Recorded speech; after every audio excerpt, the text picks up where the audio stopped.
Hi, what's up tol? Isang mapagpalang araw sa lahat, no? Ito po kami ngayon nagbabalik. Nagbabalik ang inyong Mikoy Adventure 07. Yan po tol, no? Update po tayo ngayon sa kalagayan namin. Nandito po si Romney kasama ko ngayon at lalong-lalo na si Jano. Si Janjan ay kunin ko pa mamaya mga tol. Nakapagpa-check up na ako mga tol, pero ayun, no, may mga resita po na ibinigay sa akin ng doktor. Sabi ang laki ng mga tambal ano. May iniresita po nila sa akin mga tol. Sobrang dami nun. Siguro aabot ng 7,000 yung resita. Dala check up. Dito si Romney ko. Pinahiram ko muna ng aking mga damit. Pero mamaya bibili kami mga tol sa ukay-ukayan lang tayo bibili ha. Yung tag upat 5 na mga sinina. Ano naman yun? Basta meron lang ano, masuot. Gutom mo eh. Nami kayo mo higop pug sabaw sa baboy ba? Ng ribs ba? Pwede ka nang punasan na to ang baboy. Kuha lang na to sabaw. Salod mo na yung lami. Labas ba? Pero sa akin mga tol, update lang kami dito. Hinihintay ko pa sila Julius at saka si William. At lalo na sila Kuya Buds dahil mag-update yun sa akin mga tol. Pero ito, sa nagtatanong kung kumusta na yung kalagayan ko mga tol, sa ngayon hindi pa medyo okay, pero mas makakagalaw na ako mga tol, no? Parang may ubo ata yung hubak ko, no? Pero ayan, update lang ako sa inyo mga tol dahil sa mga concern sa akin dyan. Ito na po ako, nagbabalik na po. Ako na po ang may hawak ng aking kamera, ng aking cellphone, upang ipaano ko sa inyo mga tol kung ano talaga yung tunay na nangyayari o ano talaga yung buong pangyayari kung bakit ako nagkaganito, bakit ako naghihintay sila. Alam kong naghihintay kayo sa pagbabalik ko mga tol. Pero ito, nandito na ako sa harapan ninyo ngayon. Nakausap na ninyo ako mga tol, narinig na ninyo yung busis ko, narinig na ninyo yung mga mensahe ko.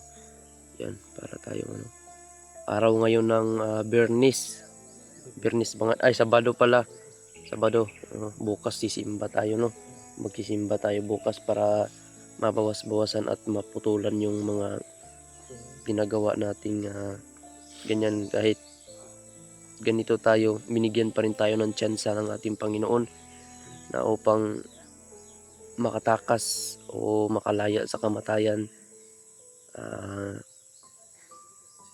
Yan, magpapasalamat tayo ng lubos sa Kanya dahil walang ibang makapangyarihan na tao o walang ibang makapangyarihan na tao na makakatumbas sa Kanya ba. Ganyan. Kahit ano kakagaling dyan, mas magaling talaga ang Panginoon. Yan ang lagi nating intindihin mga tol, no? Dahil sa ngayon mga tol, nandito kami at may mga at pasensya na din mga tol, no? Dahil hindi ako nakapunta doon kay sa may sabi ni Kuya Bad sa akin na nag-ano daw para pahalipay, ganyan. May mga kasi araw kasi ng check up ko mga tol, nagpapa-check up kasi ako, kaya tumawag ako kay Kuya Bad siya. Nandito ako ngayon sa clinic, may nagpapa-check up ako sa kalagayan ko, kaya yun, hindi ako nakapunta doon. At lalong-lalo si Romnick at saka si Jano mga tol, kasi hindi nila ako iniwan kasi sila yung nag-alalay sa akin ba patungo sa clinic. Kasi mahirap na kapag walang nakalalay sa akin, hindi pa masyadong malakas yung pangangatawan ko mga tol. Pero for now tol, okay naman po yung ko. How about Romnick? Okay na ka? Ikaw, Brad, pagupit tayo. Ha? Anong gupit natin? Kupaw? Baskat yun, para mas maganda kapag aakyat na naman tayo sa bundok ba, para tayong mga scout milo ba na patamling-tamling sa pasak. Ganito yung ganyan. Oo. Kaya dito lang banda mga tol, kasi marami kasi dito mga tuko, no, na hindi humuhuni. Na lang sa hindi natin maano kasi nandito lang sa mga Kaya mahal daw itong tuko na ito mga tol, kasi wala nang ikog. Pinutulan na. Pinutulan na ng Kaya yun lang mga tol, no. Anong Live klaseng tubo live yan? naman tayo ngayon. Ano, update lang pala. Anong klaseng tubo yan? Mm. Grabe. Luspad pa kayo ko mga tol.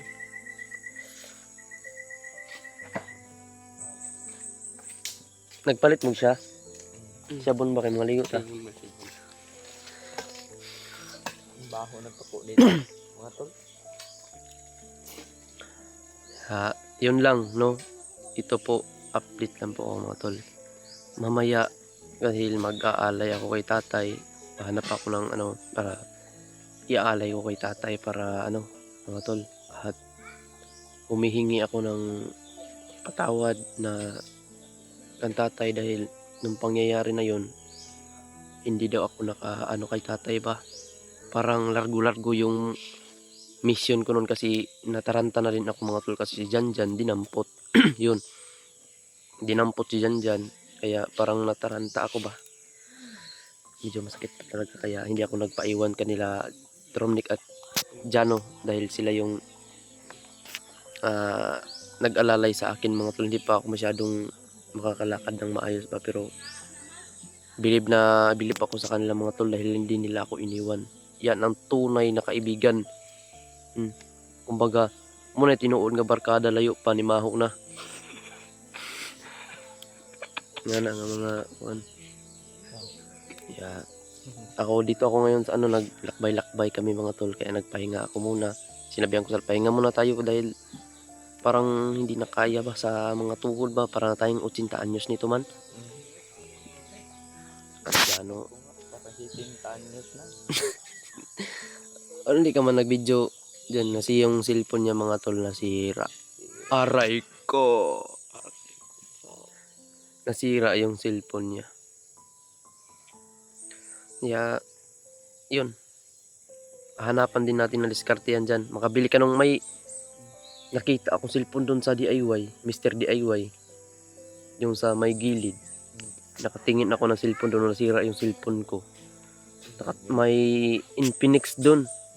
Hot 50 Pro. 1,000 gig. Niya, naka-resing cam na.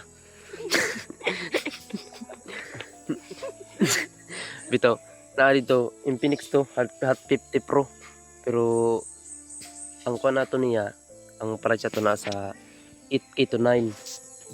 Dita na mo ang sana. Ang quality ang iyang kamera. No? Quality ang kamera. Dita na yung presyo ay. Kita na ako nasa 8,000 to 9,000 siya pero kailangan natin pag-ipunan yan dahil para ipagpatuloy mo yung pagbablog mo. Paano kapag nandito na tayo sa nagsimula ka na mag-vlog tapos mahinto mo. Para ka ding nag-ano niyan. Sayang yung ano mo, may subscriber ka na, malaki na yung subscriber mo man. No? Sayang yung hago ba? Sayang yung pagod niya mga tol, di ba? Kaya ako suportaan din kita para kumbaga mahila kita ba? Ganyan. Tuko dito, grabe, sigang baho. Kaya yan mga tol, no, sa hindi pa po naka-subscribe kaya Jano Adventure, subscribe na po natin mga tol, no, dahil yan po, bigyan po natin siya ng pagkakataon, no, pagkakataon niya na to mga tol dahil ito na nakapasok na to sa larangan ng YouTube si Jano. Once napapasok ka sa larangan ng social media, kumbaga sa YouTube, kailangan buo yung loob mo. Kaya hindi ka pwede panghinaan ng loob. Gulang. Kahit kulang. Gulang. No? Kulang. Walang imposible kapag magtsatsaga ka. Basta may hilaga. May tiyaga.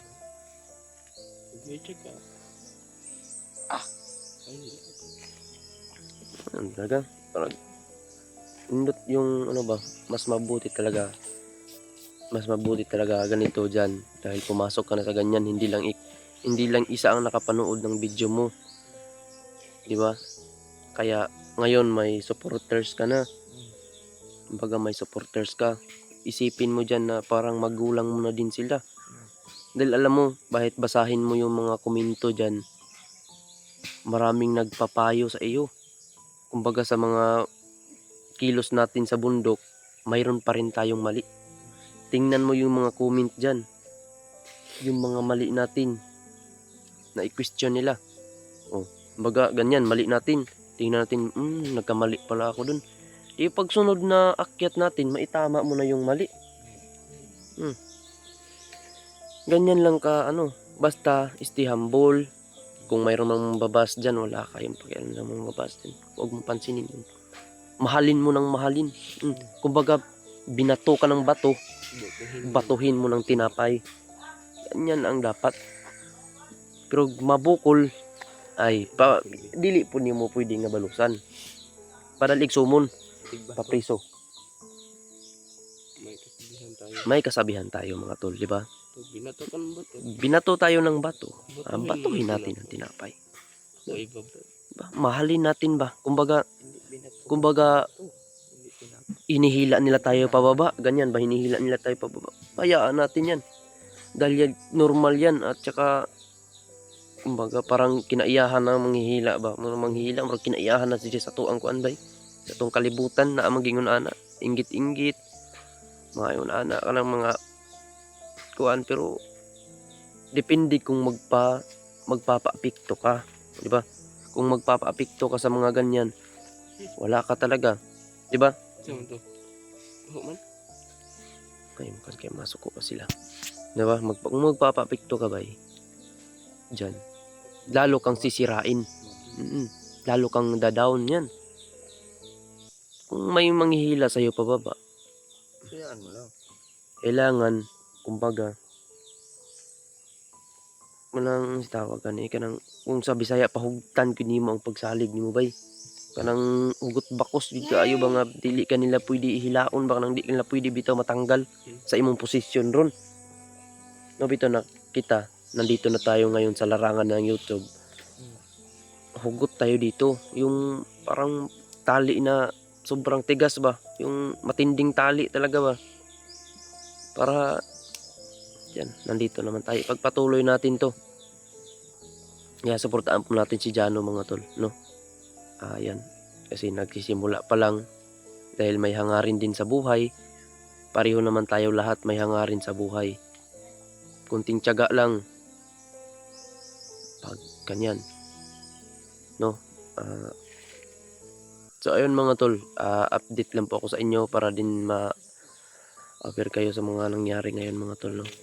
Kaya mag-iingat kayo palagi dyan sa mga work ninyo. Ayan, shout out nga pala sa aming mga solid supporters, sa aking solid supporters dyan, sa aking mga silent viewers, sa aking mga taga-subaybay na mga mahal na mahal ko po kayong lahat. Lalong-lalo na po sa Luzon, Visayas at Mindanao. No, lalong-lalo na din sa ating mga OFW. Kumusta po kayo dyan? Mag-iingat po kayo palagi.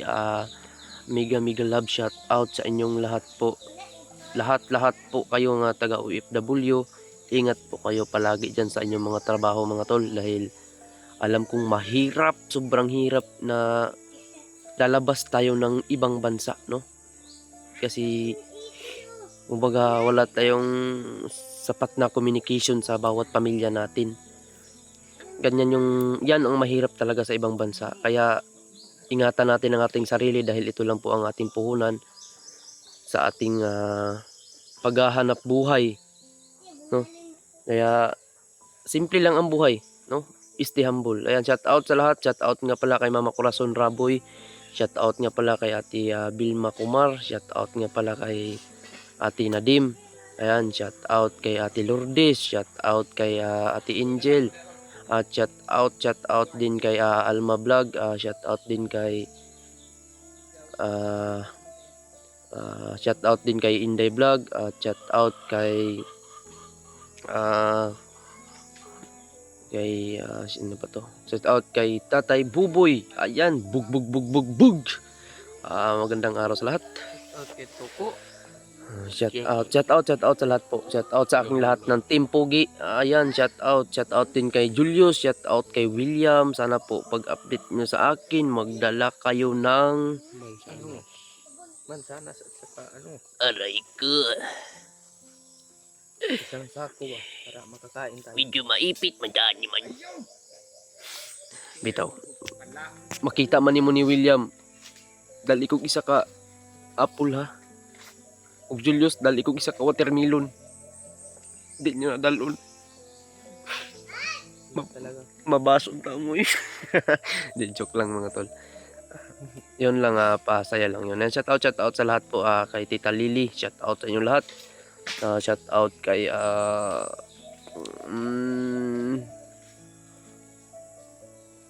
kay Atilin. Ayan. Shout out sa Atilin, no. Malaking tulong po yung mga blessing na ibigay po niyo sa akin. Nakapacheck up na po ako, Atilin, at sa tao na ginamit mo po para gayan umabot po yung blessing nyo sa akin. Thank you so much pa inyo. Ang Panginoon na po ang bahalang bumawi po sa mga kabaitan nyo, sa mga blessings na inishare nyo po sa bawat kapwa nyo tao. Ang Panginoon na po ang bahalang ibalik sa inyo po, no, ang inyong kabutihan po sa kapwa nyo tao. Thank you so much po. Love ko po kayong lahat. Lalong-lalo na po sa aking mga kasama. Mahal na mahal ko din sila mga tol. Thank you so much, and I love you. Ikaw, ano masasabi mo? Bigyan ng cellphone yan.